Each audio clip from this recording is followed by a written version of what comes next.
నమస్తే.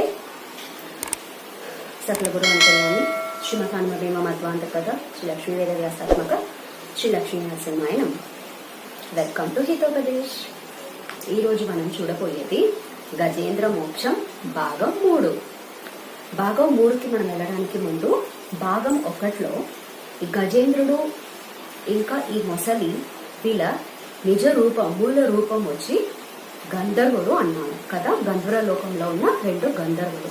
నేను అక్కడ ఒక పదం వాడాను, వాళ్ళ పూర్వాశ్రమంలో అని చెప్పాను. ఆ పదం మనం వాడకూడదు, అది మనం గురువులకి వాడేది. సో ఈ మొసలి ఇంకా గజేంద్రులు ఇద్దరు వాళ్ళ నిజ రూపంలో 2 గంధర్వులు. నిజ రూపం లేకపోతే మూల రూపం అనాలి. ఇది ఒక చిన్న కరెక్షన్ చెప్పాలనుకున్నాను. సో మనం భాగం 2లో ఏమేమి చూసాము? ఇంద్రద్యుమ్న శాపం గురించి చూసాము. అగస్త్య మహర్షి శాపం ఇచ్చారు. అండ్ త్రికూట పర్వతం గురించి చూసాము, దాని వర్ణనలు చూసాము. క్షీరసాగరం గురించి చూసాము. గజేంద్రుడు ఎంత బలవంతుడో, ఎంత పెద్ద సుందర రూపం ఉన్న ఒక ఏనుగు. అన్ని ఏనుగులు మాత్రమే కాకుండా అన్ని రకాల ప్రాణులు ఈ గజేంద్రుడు వెనకాల వచ్చి నించున్నాయని చూశాను. ఇప్పుడు ఈ గజేంద్ర మోక్షం పార్ట్ 3లో గజేంద్ర మోక్షం క్లైమాక్స్ చూడబోతున్నాం. సో ఈ గజేంద్రుడు తన పరివారం సహిత నీళ్లు దాగవేసి ఆ క్షీరసాగర నది తీరానికి వచ్చారు. వచ్చి అందరూ నీళ్ళలో దిగారు. ఇక్కడ దాకా మనం చూసాం. ఏమవుతుంది, అన్ని ఏనుగులు నీళ్లు తాగేస్తాయి. నీళ్లు తాగేసి దాగం తీర్చుకుని అన్ని ఏనుగులు పైకి ఎక్కి వెళ్ళిపోతాయి. ఈ గజేంద్రుడు మాత్రం నీళ్లు తాగుతాడు, పైకి ఎక్కలేదు. పైకి ఎక్కకుండా ఏం చేస్తాడు, లోపల దాగం తీరింది, పైన కూడా చేద తీర్చుకోవాలని తొండంతో పాటు నీళ్లు తీసుకొని పోసుకుంటాడు. ఇంకా ఏం చేస్తాడు, పక్కన ఒక ఆడ ఏనుగు వచ్చింది, దాని తొండంతో పాటు తీసి ఆ ఆడ ఏనుగు మీద కూడా పోస్తాడు. వేసి పెద్ద ధ్వని చేస్తాడు. అంటే నేను ఇక్కడ ఉన్నాను, అందరు నన్ను చూడండి, నేను ఎలా అనుభవిస్తాను ఈ నీళ్ళని చూపించుకోవాలి కదా. ఇప్పుడు లోపల ఉన్న మొసలి చూస్తూ ఉంది.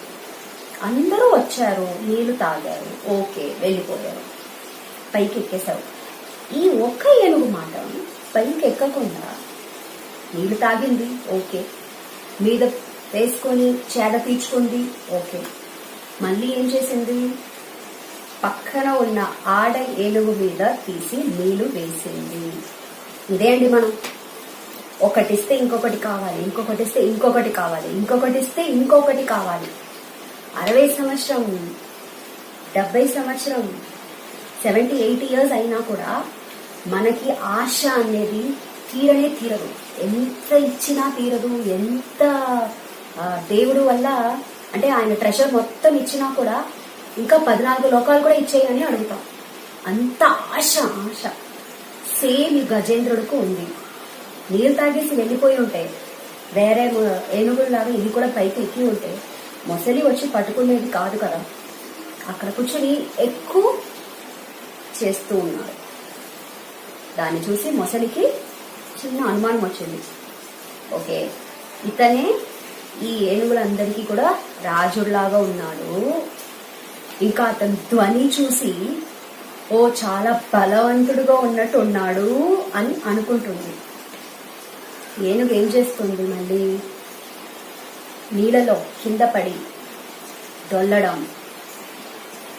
ఇంకా అక్కడ ఉన్న బంగారు కమలాలు ఉంటాయి కదా, క్షీరసాగరంలో బంగారు కమలాలు ఉన్నాయన్నాం, దాన్ని పీకి విసిరి పాడేసి ఆ స్థలం మొత్తం బంగారపు పొడి వెలుగుతుందంట. అంటే టోటలీ ఓవరాల్ చెప్పాలంటే ఆ క్షీరసాగరం నదిని నాశనం చేస్తుంది.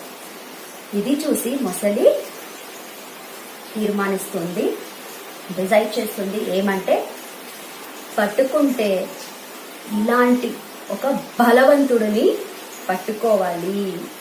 అందుకే అది వెయిట్ చేస్తుంది ఇన్ని రోజులు బయట రాకుండా. ఇప్పుడు వచ్చింది, సమయం వచ్చింది, పైకి వస్తుంది. వచ్చి గజేంద్రుడు కాళ్ళు పట్టేసింది. అయిపోయింది. పట్టుకొని ఒక్కటే పట్టుకొని గరగర గరగర లాక్కుని నది లోపలికి తీసుకెళ్ళిపోతుంది. పైన నది తీరంలో ఏనుగులందరూ చూస్తారు, పరివారాలందరూ ఏంటి గజేంద్రుడు ఆడుకుంటాడేమో అని అనుకుంటారు. ఆ తర్వాత ఆ మొసలి దగ్గర నుంచి విడిపోలేక వదిలించుకోలేక పెద్ద ధ్వని చేస్తాడు గజేంద్రుడు. పెద్ద ధ్వని చేసి అరిచి గోల చేసి అన్ని చేసేటప్పుడు అక్కడ ఉన్న ఏనుగులందరికీ అర్థమవుతుంది, ఓ మన రాజుకి ఏమో ప్రమాదం వచ్చింది, మన నాయకుడు ఏదో ప్రమాదంలో ఉన్నాడు అని అందరూ ఇప్పుడు నదిలో ఒకళ్ళొకళ్ళు దిగిపోతారు. దిగి గజేంద్రుడి దగ్గర వెళ్ళి ఒక్కొక్క కాలు పట్టుకుంటారు. ఒక్కొక్కరు పట్టుకుని ఒక పెద్ద క్యూ ఫామ్ చేసేస్తారు. 100 ఏనుగులు లాగడానికి అవ్వట్లేదు. ఆ మొసలి ఎంత స్ట్రాంగ్ అంటే దానికి ఒక అతీత పవర్ ఉంది నీళ్ళలో. ఈ పర్టికులర్ మొసలి చాలా స్ట్రాంగ్. ఇన్ని ఏనుగులు కలిసి లాగిన గజేంద్రుడిని కాపాడడం అనేది అవ్వట్లేదు. అంటే ఆ మొసలికి ఎంత బలం ఉండాలి. గజేంద్రుడు అరుస్తాడు, ఏడుస్తాడు. దీన్ని చాలా బ్యూటిఫుల్ గా మా పురంధరదాస్ కన్నడ సాంగ్ లో గజేంద్ర మోక్షం సాంగ్ గురించి కథ మొత్తం చెప్పారనమాట. జస్ట్ ఒక 2 లైన్స్ చెప్తాను. ఎట్లా వచ్చి ఏడ్చి అరిచాడు గజేంద్రుడు బయట రాలేక.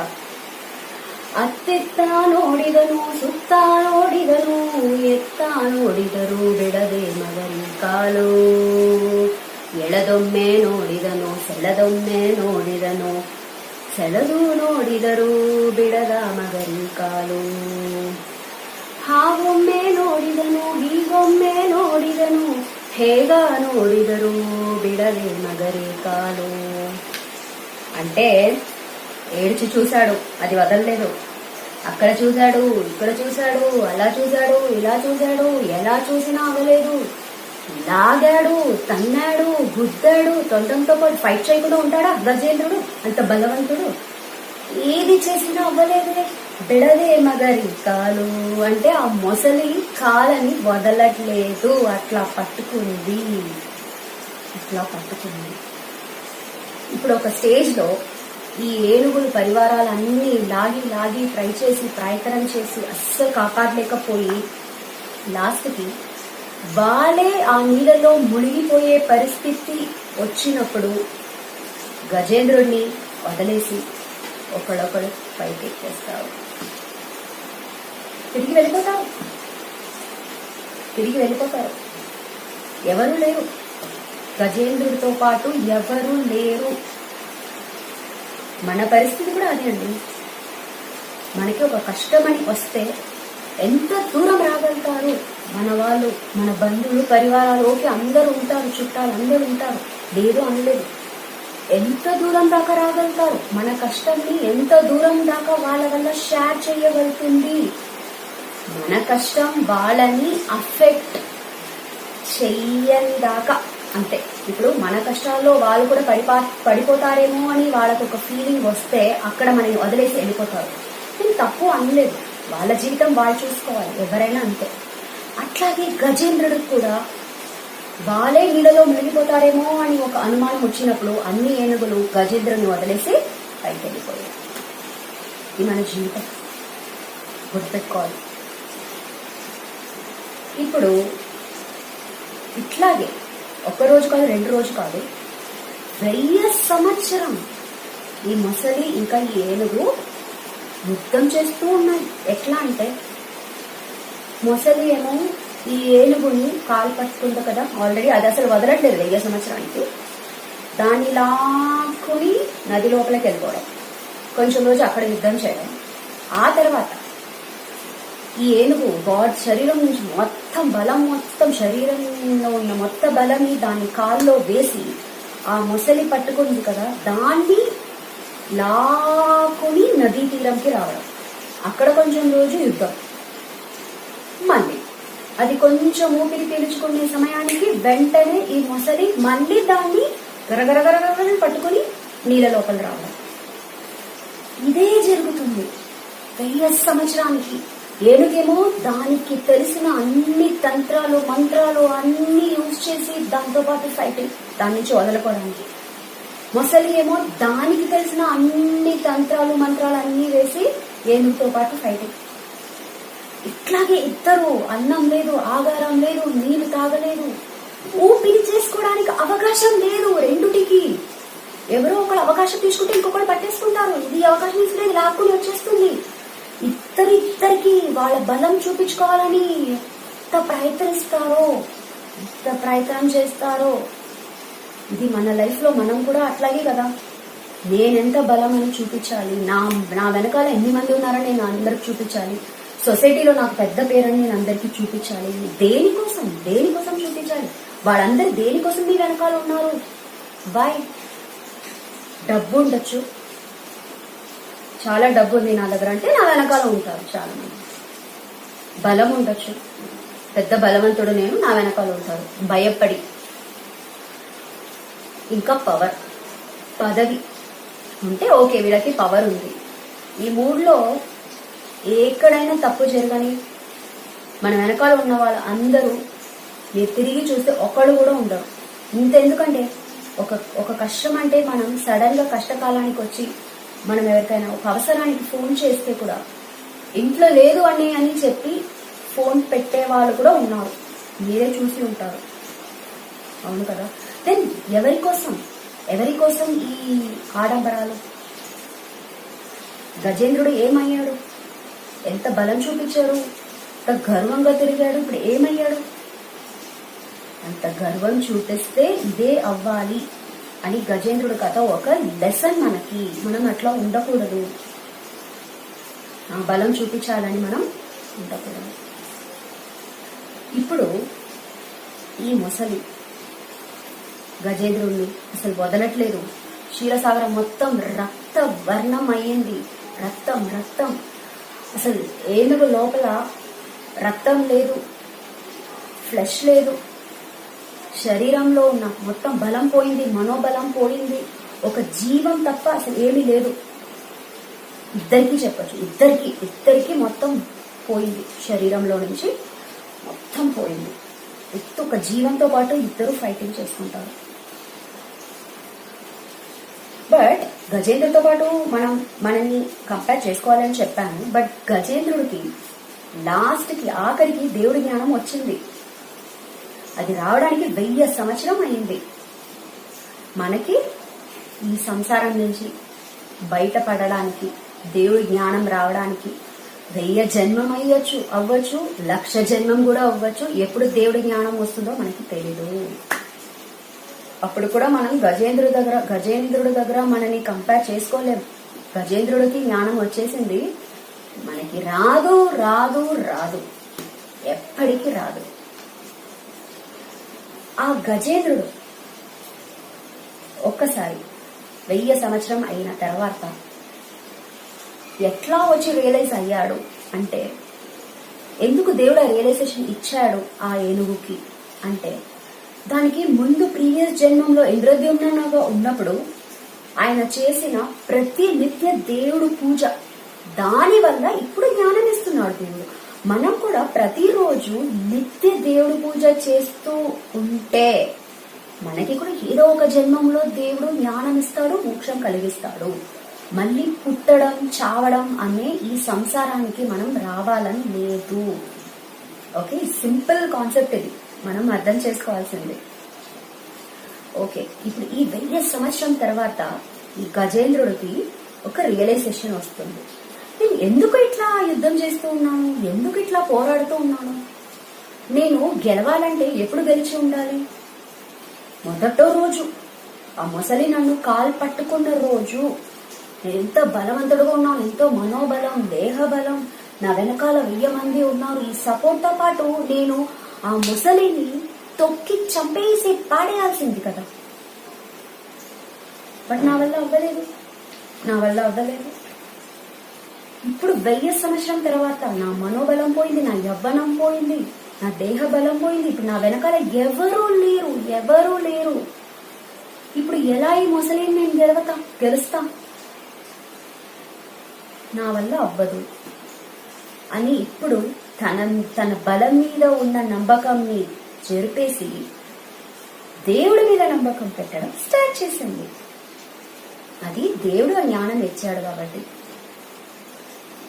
ఇప్పుడు దేవుడిని పిలుస్తుంది. ఏమని? అది కూడా చాలా బ్యూటిఫుల్ గా పురంధరదాస ఒక వర్ణన ఇస్తారు. అచ్యుత అనంత శ్రీహరి అన్న కాయో సచ్చిదానంద సర్వేశ్వరణే కాయో భక్తవత్సలనే భవవంచననే కాయో కష్టపడుతేనే కరుణిసి కరుణీ కాయో. దేవుడా, నేను ఇంత కష్టపడుతూ ఉన్నాను, నా కళ్ళు ముందు నా జీవం పోతుంది, నేను చూడగలుగుతాను, ఇంత కష్టపడతాను, వచ్చేయి నన్ను కాపాడు, నా మీద నాకు నమ్మకం లేదు. ఇప్పుడు అది మొసలి దగ్గర యుద్ధం చేయడం కూడా మానేసింది, ప్రయత్నం చేయలేదు బయట రావడానికి. ఎందుకంటే దాని మీద నమ్మకం దానికి పోయి ఇప్పుడు దేవుడి మీద నమ్మకం వచ్చింది కాబట్టి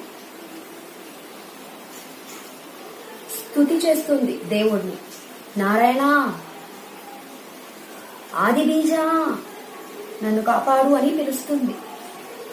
ఇప్పుడు పైనుంచి దేవతలు అందరూ కూడా కిందకు వచ్చేస్తారు. బ్రహ్మలోకం నుంచి బ్రహ్మదేవుడు, కైలాసం నుంచి శివపార్వతీయులు, ఇంద్రలోకం నుంచి దేవేంద్రుడు, మన్మధుడు, సకల ఋషులు, నారద మహర్షి, గంధర్వులు, కిన్నరరు అందరూ కిందకు వచ్చేస్తారు, వచ్చి చూస్తూ ఉన్నారు. బట్ ఒకళ్ళు కూడా మొసలిని చంపుదాం, గజేంద్రుడిని కాపాడదామని వెళ్ళనే లేదు. ఎందుకు తెలుసా? గజేంద్రుడు పిలిచింది నన్ను కాదు, ఆది బీజమే అన్నాడు. నేను ఆది బీజం కాదు అని బ్రహ్మదేవుడికి తెలిసి ఉంది, అందరు దేవతలకి తెలిసి ఉంది. నేను ఆది బీజం కాదు, నేను సర్వోత్తముడు కాదు. సర్వోత్తముడు అంటే ఒక్క శ్రీమన్ నారాయణుడు మాత్రమే. ఆయన ఇప్పుడు దిగి వస్తాడు, మనం చూద్దామని వెయిట్ చేస్తున్నాడు. ఆ జ్ఞానం దేవతలందరికీ ఉంది. సర్వోత్తమ నారాయణ అంటే నేను కాదు అని వాళ్ళెవ్వరూ కాపాడడానికి వెళ్ళలేదు. గజేంద్రుడిని వెయిట్ చేస్తున్నారు, దేవుడు వస్తాడు అని. శ్రీమన్నారాయణుడు వైకుంఠ లోకం నుంచి దిగి రావాలని వెయిట్ చేస్తున్నారు. వాళ్ళకి ఆ జ్ఞానం ఉంది. ఎవరు దేవుడు ఎవరు దేవతలు అన్న జ్ఞానం ఆ దేవతలకి ఉంది కాబట్టే వాళ్ళు దేవతలుగా ఉన్నారు. మనకి లేదు కాబట్టి మనం సామాన్య మనుషులుగా ఉన్నారు. పుట్టి చచ్చి జన్మ ఎన్ని జన్మాలు మనం తీసుకుంటామో మనకే తెలియదు. 84 lakhs యోనిల్లో పుట్టి వస్తామంట. అంటే యోని అంటే ఒక్కొక్క ఇది, ఒక యాంట్, ఒక స్నేక్, ఒక ఫిష్, బర్డ్, ప్లాంట్స్, ఇట్లా అన్ని అయిపోయి మనుష్య జన్మ తీసుకుని మనం వస్తాం. ఇప్పుడు కూడా జ్ఞానం కలగకపోతే ఎప్పుడు కలుగుతుంది? గజేంద్రుడు ఒక ప్రాణి, దానికున్న జ్ఞానం మనకి రాకపోతే ఎప్పుడు వస్తుంది? ఎప్పుడు దేవుడిని చూస్తాం? ఇదన్నీ మనం థింక్ చేయాలి. ఇప్పుడు గజేంద్రుడు చాలా స్తుతి చేసి దేవుణ్ణి పిలుస్తాడు. మొసలి దగ్గర యుద్ధం చేయడం కూడా స్టాప్ చేసేస్తాడు. సో మొసలి ఇంకా బలం ఎక్కువ అవుతుందంట. మొసలికి నీళ్ళలో బలం ఎక్కువ ఉంటుంది కదా, బలం ఇంకా ఎక్కువ అయ్యి దాన్ని మొత్తం లాక్కుని నీళ్ళ లోపల తీసుకువెళ్తూ ఉంది. మహావిష్ణువుకు వినిపిస్తుంది వైకుంఠ లోపల దేవుడు ఉన్నాడు, లక్ష్మీ సైతం కూర్చొని ఉన్నాడు. ఈ గజేంద్రుడు పిలిచిన వెంటనే సిరికి కూడా చెప్పకుండా, అంటే లక్ష్మీదేవి తన వైఫ్ కి కూడా నేను ఇక్కడ వెళ్తాను, ఈ వర్క్ మీద వెళ్తానని చెప్పకుండా లేచి పరిగెట్టడం స్టార్ట్ చేస్తాడు. గరుడన్ని వదిలేస్తాడు, వాహనం వదిలేస్తాడు, శంఖం చక్రం అన్ని ఆయుధాలన్నీ వదిలేసి పరిగెడతాడు. వీళ్ళందరూ అదేంటి మా స్వామి ఎక్కడికో వెళ్ళిపోతాడు, మా అందరినీ వదిలేసి వెనకాలే వస్తారంట. గరుడనేమో ఇంకా ఫాస్ట్ గా వచ్చి దేవుడా మీద ఎక్కువ నేను తప్పు చేశాను, నన్ను వదిలేసి వచ్చేసావు. చక్రం అందరూ వెనకాలే వస్తారు, స్వామి నన్ను తీసుకెళ్లకుండా వెళ్తావేంటి, ఎక్కడికి వెళ్ళిపోతావు మమ్మల్ని వదిలేసి. ఇది ఎందుకు దేవుడు చేశారంటే శ్రీమన్నారాయణుడు సర్వోత్తముడు, అతనికి ఎవరు సహాయం అవసరం లేదు, ఎవరు హెల్ప్ చేయాలని లేదు. వీళ్ళందరూ నారాయణుడికి సేవ చేయడానికి ఉన్నారు. చక్రమైనా సరే, గరుడైనా సరే, ఆదిశేషుడైనా సరే, ఎవరైనా సరే వాళ్ళందరూ శ్రీమన్నారాయణుడికి సేవ చేసే దేవతలు. అది కాకుండా దేవుడికి గరుడన్ లేకపోతే ఎట్లా వెళ్తాడు, చక్రం లేకపోతే ఎట్లా చంపుతాడు? ఎన్నో, అది అజ్ఞానం అంటాం. దేవుడికి ఇదన్నీ అవసరం లేదు.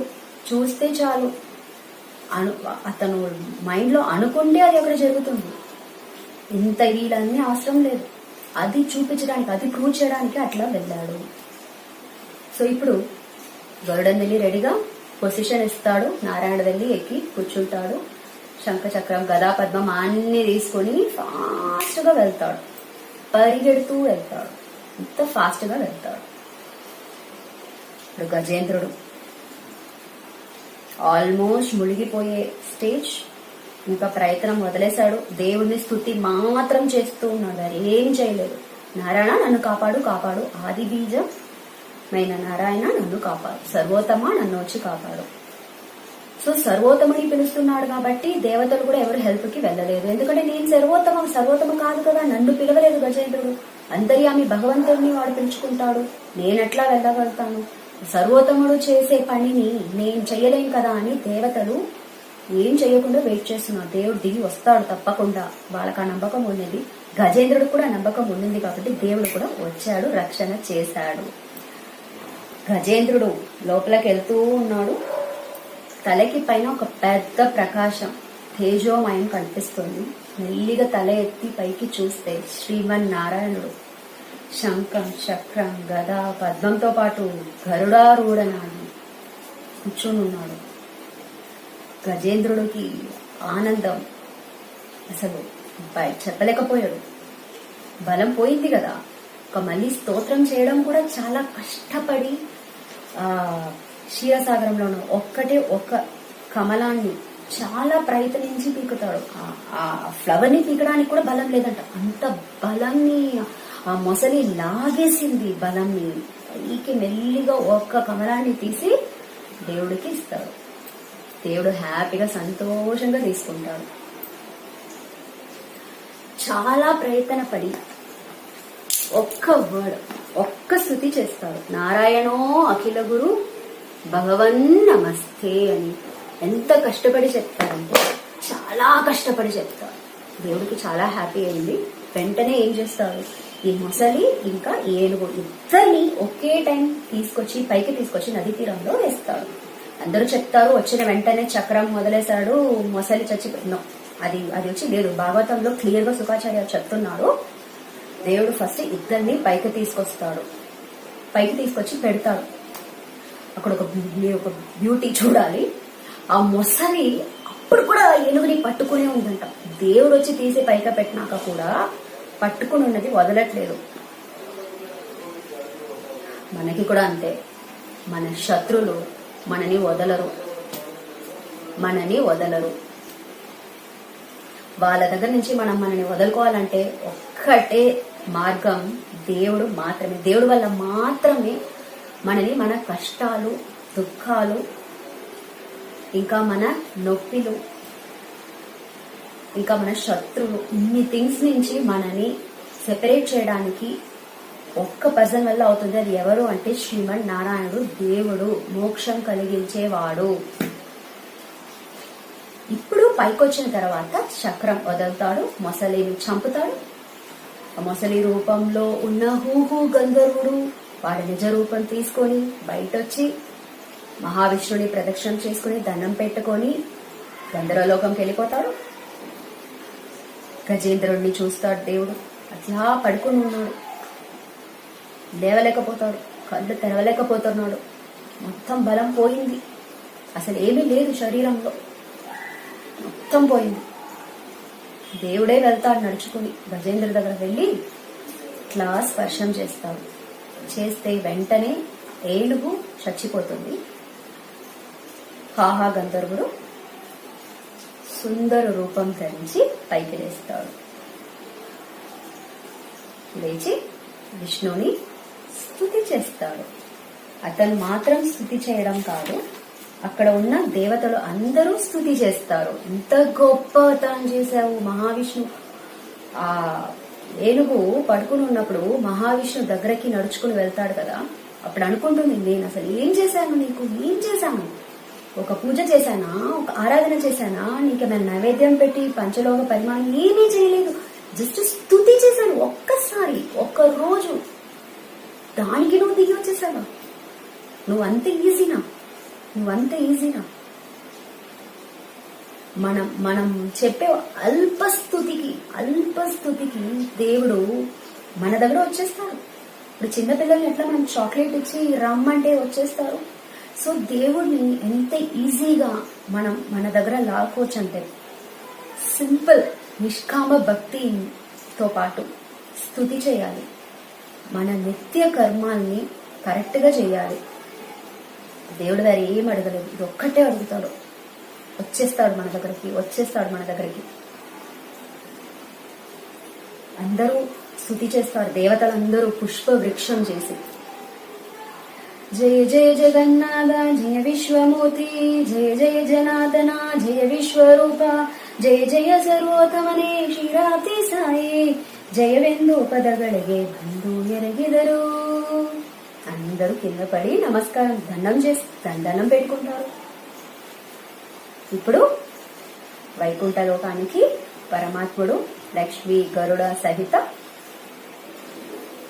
గజేంద్రుడిని కూడా తీసుకుని వైకుంఠ లోకానికి వెళ్లి వైకుంఠ లోకం ఇచ్చేస్తాడు గజేంద్రుడికి, ఆయన చేసిన స్తుతి వల్ల.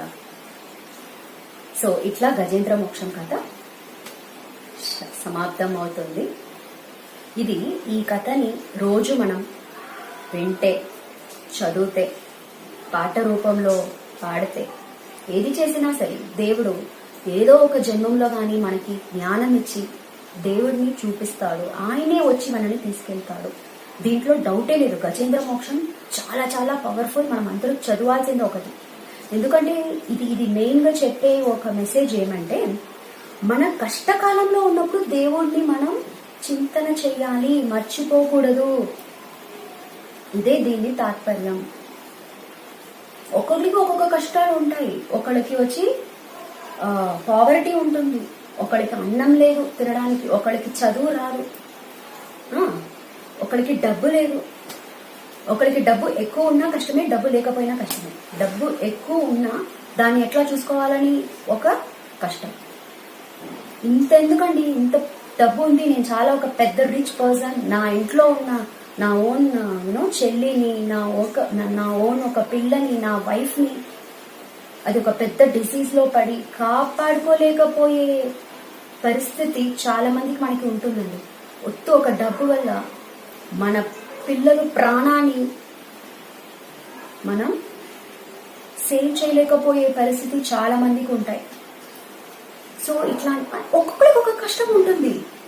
అందరూ అనుకుంటాం నాకే అన్ని కష్టాలు ఉంటాయి, వాడు బాగున్నారు వీడు బాగున్నారు. లేదు, వాళ్ళ యోగ్యతకి తగ్గినట్టు, వాళ్ళ కర్మానికి తగ్గినట్టు అందరికీ ఏదో ఒక కష్టాలు ఉంటుంది. కొంచెమంది బయట చెప్తారు, కొంచెమంది బయట చెప్పరు, అంతే. దాన్ని పెట్టుకొని నాకే అన్ని కష్టాలు వస్తాయని అనుకోకూడదు.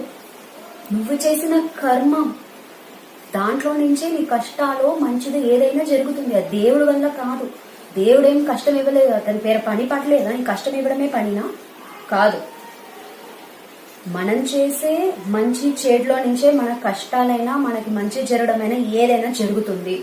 అది మనం గుర్తుపెట్టుకొని మన కష్ట టైంలో దేవుడిని పిలవాలి, తప్పకుండా స్మరణ చేయాలి.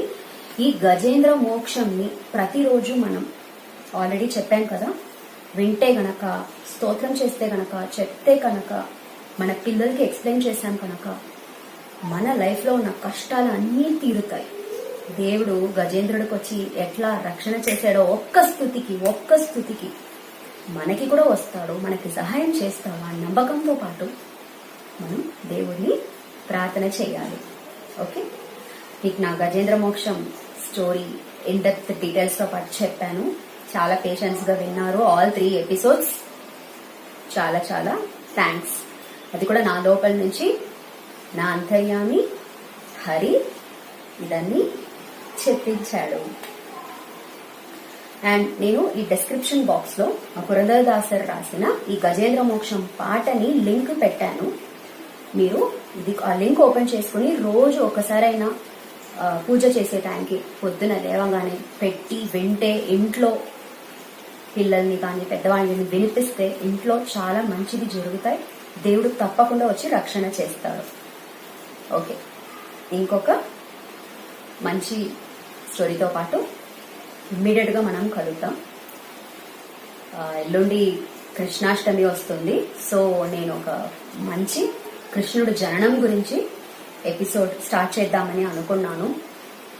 అది కూడా మీరు చూసి నాకు సపోర్ట్ చేయండి. Thank you very much. Thanks for watching. నమస్తే. సర్వం శ్రీ కృష్ణార్పణమస్తు.